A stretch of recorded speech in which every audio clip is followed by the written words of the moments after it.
So hey friends, we have 109 days left until I perform a keynote in Basel, Switzerland.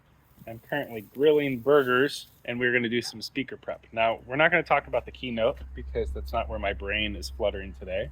I'm going to spend a little bit of time on my workshop. So the keynote will be focused on innovation from the margins, where I talk about my experiences advancing innovation from Japan and what it takes to have like a ruthless focus on the unmet needs of the patients we serve.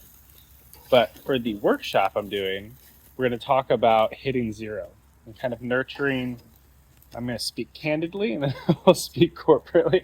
How to nurture this idea of not really giving a fuck what people think about you anymore, which has taken me 33 years of my life to get to that point as an entrepreneur. I think it'll be really valuable for folks that are in the entrepreneurial startup spaces in medtech. So, what I want to spend a little bit of time talking with you today, and me today, because I listen to these, is just replaying what hitting zero felt like for us as a family. We've hit it 3 times in 2 countries with 4 kids. But then also a lot of the really scrappy things I've done that I had to overcome shame and pride in order to do what was best to serve my family and to ultimately progress my ventures, which have been going for almost 2 years now at this point. I exited Johnson Johnson in June 2024, which was a crazy exit. I really thought I'd land another job to continue life in Japan. I had worked there for a decade progressing surgical robotics. It led us on 12 moves in 1 year to get to Japan, a 13th move to quit J&J and kind of break our lease and step out in our own space. And then after 7 months, our finances, like our revenue, did not exceed our burn rate as expats in a foreign country. And that led us to the crazy decision of having to exit the country as opposed to J&J. And my wife really saved us. She helped me face a lot of these moments of life not working in Japan. And in humility, we ended up in this home, which is where she grew up. She grew up in a 3-generation home raised by her grandparents and her father. And this was the only soft landing we had.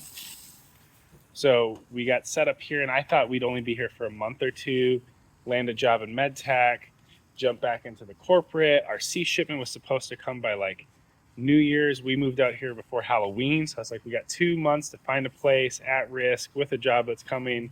We pulled our 401k when we got here, which was incredibly humbling. And job timing and entrepreneurship got really slushy moving into the holidays.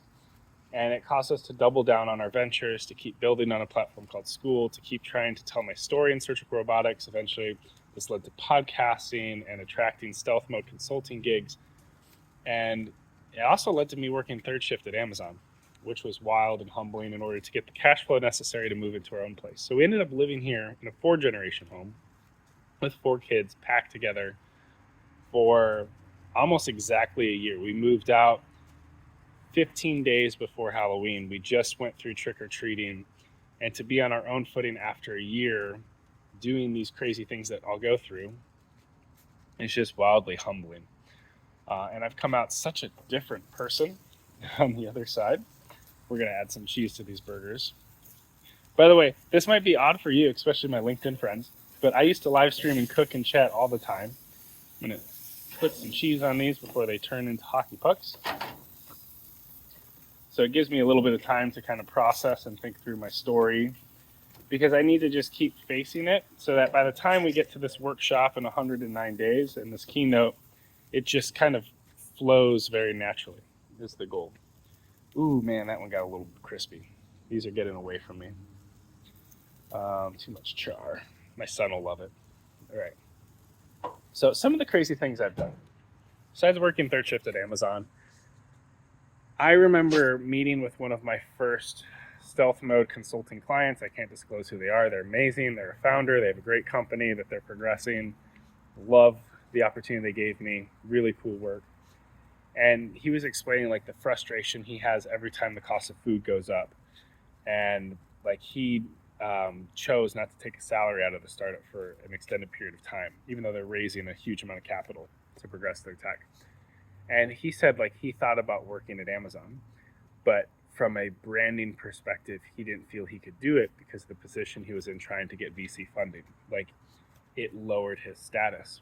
And for me, learning how to make content talking about surgical robotics and marketing while wearing an Amazon vest at 3 in the morning and just being exactly who I am, took so much work to find that authentic voice where I knew who I was, I knew what I believed in, I knew what I was building towards, and I was making these choices in order to get cash flow, to extend my burn rate, to continue to build, to attract clients. Like I just put in a $60K bid for a surgical robotic stealth mode brand partnership for multiple months. Like crazy opportunity. We'll see if that goes through.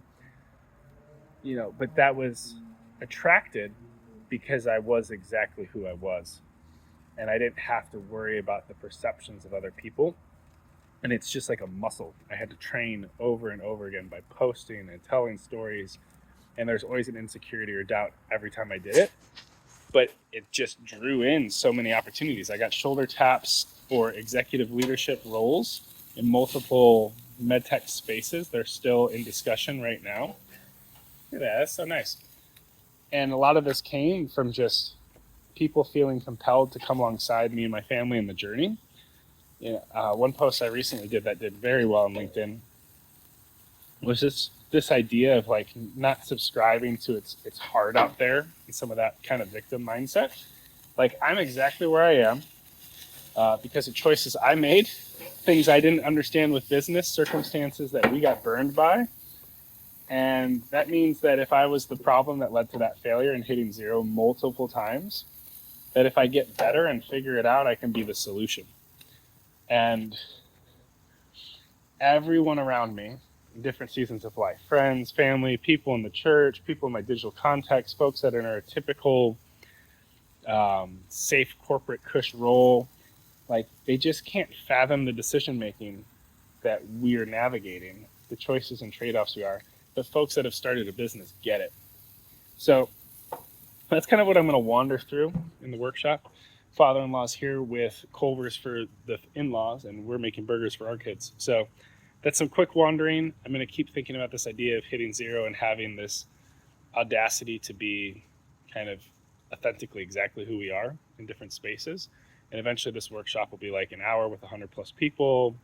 It'll be really interactive. So I'm excited to build that out in this series as well. But yeah, keep changing the world. I'll see you on day 108. And if you want to hang out in Switzerland with me, eventually there'll be a link where you can join. It'll be an affiliate link, which supports my business as well. And we could hang out and I could get to know you and your aspirations in medtech. All right. See you, friend.